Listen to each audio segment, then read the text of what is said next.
আমরা অনেকেই সন্তানদেরকে মসজিদমুখী করাই না, নামাজের জন্য শাসন করি না, ডাক দেই না। যখন সন্তানের বয়স 7 বছর হয়ে যায় তাকে নামাজ পড়ার জন্য নির্দেশ দিতে হবে। 7 বছর থেকে 9 বছর পর্যন্ত নামাজ, যদি 9 বছর হয়ে গেছে এরপরও যদি সে নামাজ না পড়ে, হুকুম দেওয়া হচ্ছে তাকে শাসন করতে হবে, প্রহার করতে হবে প্রয়োজন বোধে নামাজ পড়ার জন্য। 9 বছর থেকে 12 বছর হয়ে গেল, এর মধ্যে যদি ঠিক মতো সে নামাজ না পড়ে, শরীয়ত হুকুম দিচ্ছে তাকে ঘর থেকে বের করে দিতে হবে, তার সাথে কোনো সম্পর্ক রাখা যাবে না। নামাজ ব্যাপারে এত গুরুত্ব দেওয়া হয়েছে, কোরআনে পাকে কোনো আমলের ব্যাপারে এত গুরুত্ব দেওয়া হয় নাই যত গুরুত্ব নামাজের ব্যাপারে দেওয়া হয়েছে। 82 বার আকিমুস সালাত বলে ঘোষণা করা হয়েছে। সুবহানাল্লাহ বলেন না? সুবহানাল্লাহ। এক ওয়াক্ত কেউ যদি নামাজ ইচ্ছাকৃতভাবে ছেড়ে দেয়, 2,88,00,000 বছর জাহান্নামে জ্বলতে হবে।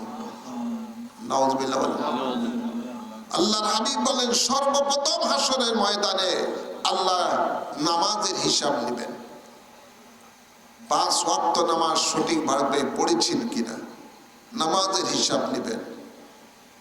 তো সুতরাং যখনই নামাজের কিতাবে পাওয়া, যখনই নামাজের ওয়াক্ত হতো, সাহাবায়ে কেরামেরা সমস্ত ব্যবসা বাণিজ্য কাজ কাম সব রেখে দিয়ে পাগল বেশে, পাগলের মতো ছুটে আসতো মসজিদের দিকে।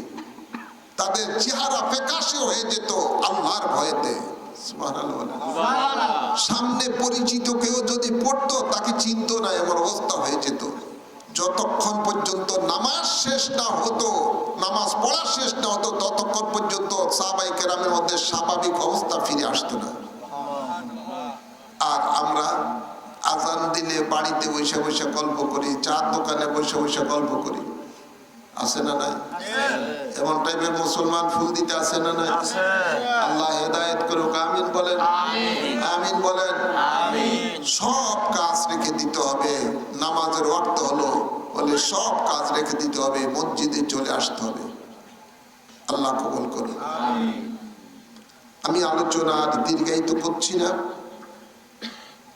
আল্লাহ তাবারক ওয়া তাআলা কোরআনে পাকে বলেন, ফামান কানা ইয়ারজু লিকা রাব্বিহি ফালিয়ামাল আমালান সালিহান।